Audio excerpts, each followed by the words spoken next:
The Lord of the Rings by J.R.R. Tolkien is one of the greatest and most influential fantasy works ever written. Published between 1954 and 1955, the trilogy is far more than a story about magic, battles, and adventure. At its core, it is a profound exploration of power, corruption, friendship, sacrifice, courage, mortality, hope, temptation, leadership, and the struggle between good and evil within both societies and individuals. Set in the vast world of Middle-earth, the story begins after the events of The Hobbit. Bilbo Baggins possesses a mysterious magical ring that is eventually inherited by his nephew Frodo Baggins. At first, the ring appears merely useful because it grants invisibility. But Gandalf the wizard discovers the terrifying truth: this is the one ring, created long ago by the Dark Lord Sauron. Sauron forged the ring to dominate all other powers and enslave Middle-earth. The ring contains part of Sauron's own power and will. As long as it exists, Sauron can rise again. This immediately introduces one of the trilogy's central themes: the corrupting nature of power. The ring symbolizes absolute power and the psychological danger that comes with it. Almost everyone who encounters the ring feels tempted by it. The temptation is not always simple greed. The ring often appeals to deeper desires: the desire to protect, the desire to control, the desire to defeat evil quickly, the desire to become strong enough to shape the world. This makes the ring psychologically complex. Even good people become vulnerable because the ring manipulates noble intentions as well as selfish ones. Tolkien suggests that power becomes most dangerous when people believe they alone can wield it safely. Another major theme is ordinary heroism. Frodo is not a mighty warrior or king. He is a hobbit, a small and humble creature from the peaceful Shire. Like Bilbo in The Hobbit, Frodo initially values comfort, simplicity, food, friendship, and quiet life. Yet he becomes responsible for carrying the ring to Mount Doom, the only place where it can be destroyed. This journey symbolizes an enormous moral burden. Frodo's mission is not glamorous. It is exhausting, isolating, psychologically destructive, and filled with fear. Tolkien intentionally centers ordinary individuals rather than traditional conquerors because he believed true courage often appears in quiet endurance rather than grand displays of power. Another central theme is friendship and fellowship. Frodo does not travel alone. A fellowship forms around him, including Gandalf, Aragorn, Legolas, Gimli, Boromir, Merry, Pippin, and Samwise Gamgee. Each character represents different strengths, cultures, and personalities. The fellowship symbolizes unity across differences. Elves, dwarves, men, hobbits, and wizards cooperate despite historical tensions and prejudices. This reflects another major message: evil grows stronger when people remain divided, while hope grows through solidarity and trust. Among all relationships in the trilogy, Frodo and Sam's friendship becomes the emotional heart of the story. Samwise Gamgee begins as Frodo's gardener and loyal companion, but he gradually becomes one of literature's greatest examples of loyalty, humility, and emotional courage. As the burden of the ring weakens Frodo physically and mentally, Sam continues supporting him through compassion and persistence.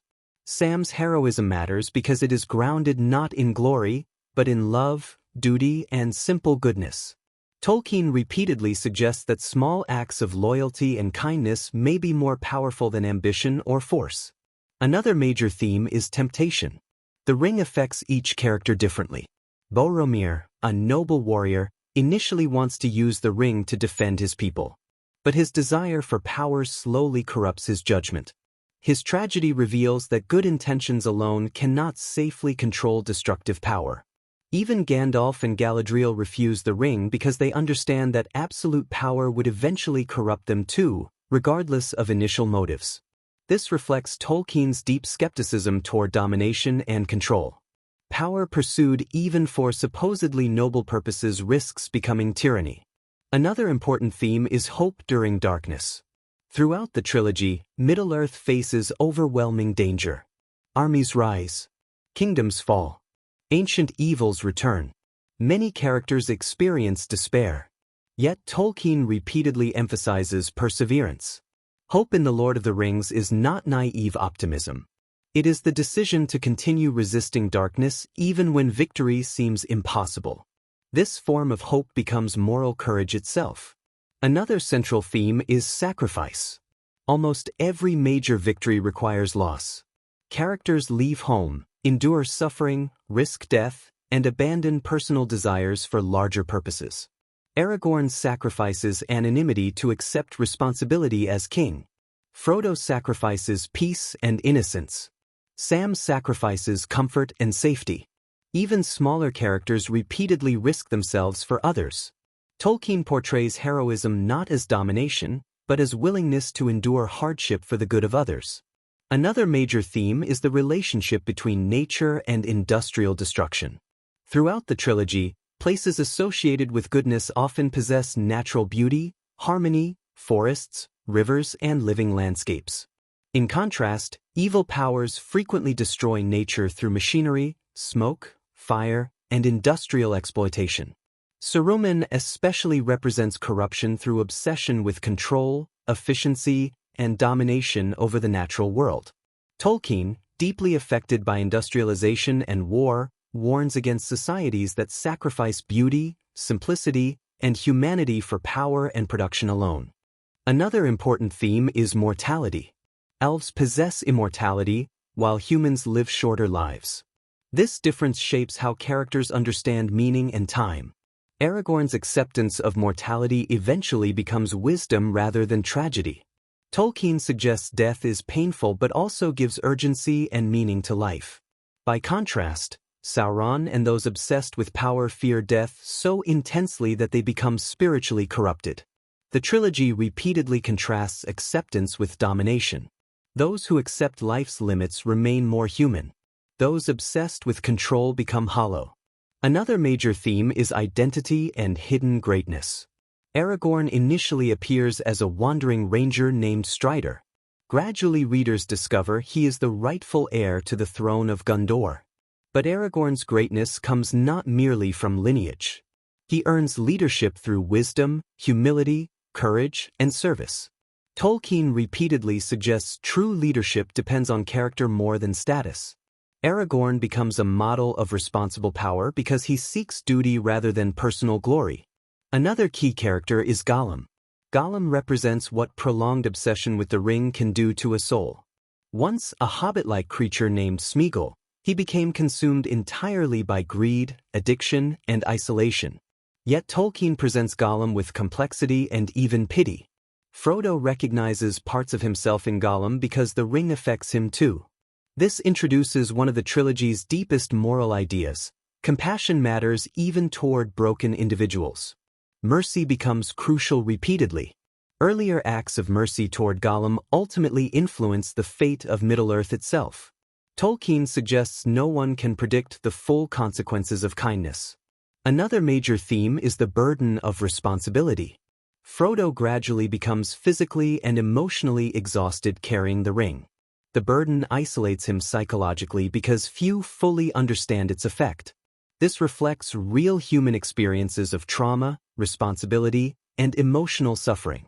Some burdens change people permanently. Even after victory, Frodo cannot simply return unchanged to normal life. This becomes one of the trilogy's most emotionally mature ideas.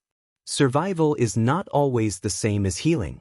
The story also explores corruption through fear. Sauron rules largely through terror, manipulation, and domination.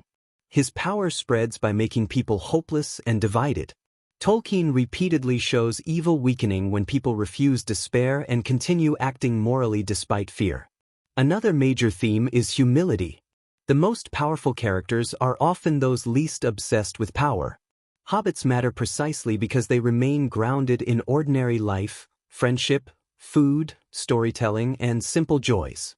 Their humility protects them from certain forms of corruption longer than more ambitious individuals. Tolkien elevates ordinary goodness above heroic ego. Another important lesson concerns memory and fading worlds. Throughout the trilogy, there is a deep sense that ancient beauty and wisdom are disappearing. The Age of Elves is ending. Magic fades. Middle-earth changes permanently. This melancholy gives the story emotional depth. Victory never restores the world perfectly. Time moves forward. Loss accompanies even successful endings. Yet Tolkien balances sadness with renewal. New generations continue. Hope survives through continuity, not permanence. The Battle of Helm's Deep, the Siege of Minas Tirith, and the final journey to Mount Doom all reinforce another theme. Evil may appear overwhelming, but courage multiplies collectively. No single person defeats darkness alone. Victory emerges through countless acts of resistance, loyalty, sacrifice, and endurance. One of the most important moments occurs when Frodo finally reaches Mount Doom but cannot willingly destroy the ring. At the last moment, he claims it for himself. This moment is psychologically realistic and morally complex. The ring's corruption proves nearly impossible to resist completely. Ultimately, the ring is destroyed partly because of Gollum's intervention. Tolkien suggests victory often depends not on perfection, but on mercy, grace, and unforeseen consequences. This deeply humanizes the story. Even heroes possess limits. Another emotionally significant aspect is Frodo's inability to fully return to ordinary life afterward. Though the world is saved, Frodo carries emotional wounds too deep for complete recovery. He eventually leaves Middle-earth seeking peace. This ending reflects the long-lasting impact of trauma and sacrifice. Not all wounds are visible. The novel's conclusion is bittersweet rather than simplistic. Another major lesson concerns stewardship. Characters who seek to dominate land and people create destruction. Those who protect, nurture, and serve create harmony. Tolkien contrasts domination with caretaking repeatedly throughout the trilogy. How can someone apply the lessons of The Lord of the Rings today? First, recognize the psychological danger of unchecked power. Second, understand that ordinary people can make extraordinary differences. Third, value friendship and loyalty deeply. Fourth, continue acting morally even during uncertainty or fear. Fifth, understand that humility protects against corruption.